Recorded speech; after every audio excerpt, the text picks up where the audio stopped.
Okay, if you're a lucky hunter this deer season, you might get one of those sets of antlers that you think, maybe this thing is a trophy. You're going to want to measure it.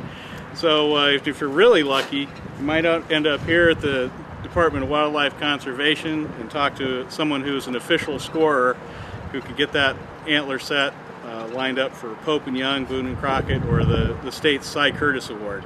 Dick Hoare is a guy who's been doing this for over 30 years, and we're going to get some tips on green scoring your antlers from him.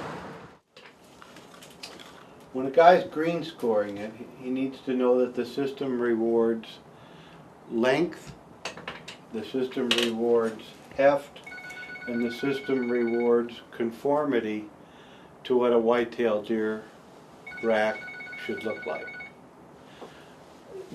The system penalizes lack of symmetry from left to right, immaturity, meaning it won't have 10 or more points.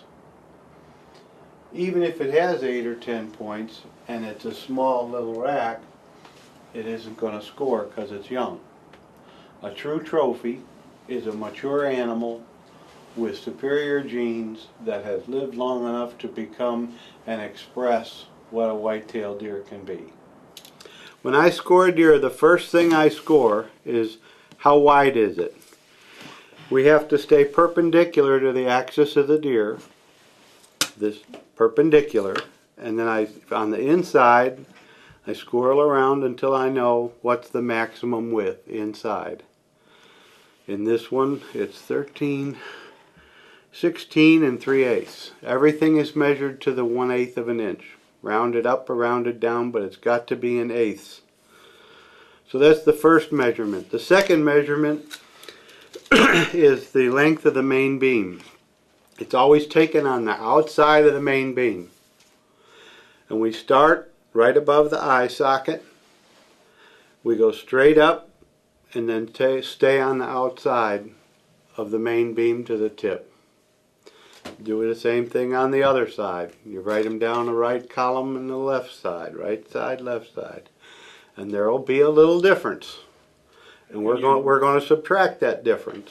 Then I can take it back to my ruler. A normal point starts from the top of the main beam, so I have to know where to start measuring that point, and it is, by definition, the top of the main beam. The easiest, on a nice simple one like this, you take your tape, and I'm going to use the side that's blank, because all I'm using it for is to help me envision where would that top of that main beam be if the point weren't there, if the point was gone. And you pinch it, you mark it, and then I'll measure from the tip of the point down to that mark using this flexible tape. And you do that to every single point. To measure, you have to mark the base of the point and measure from the tip down again on the outside of the deer.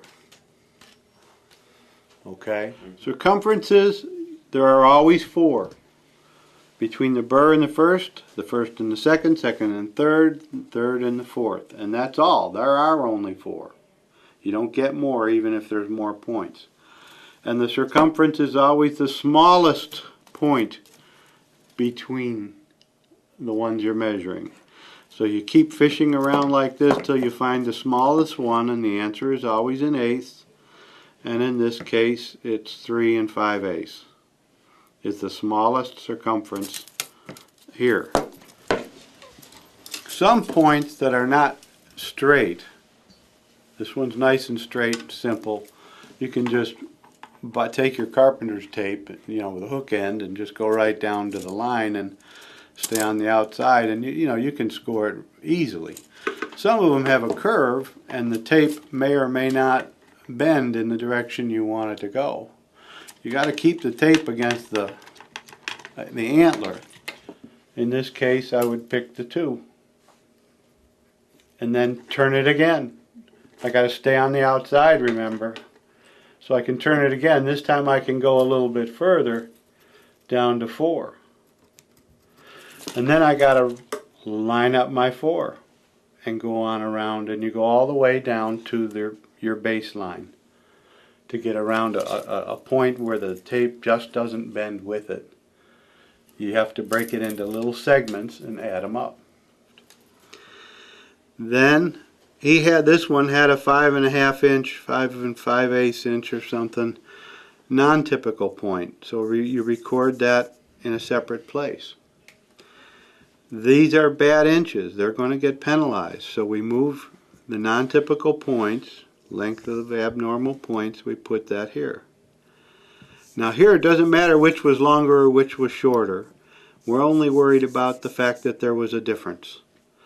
So you you just calculate the difference between this column and put it over here.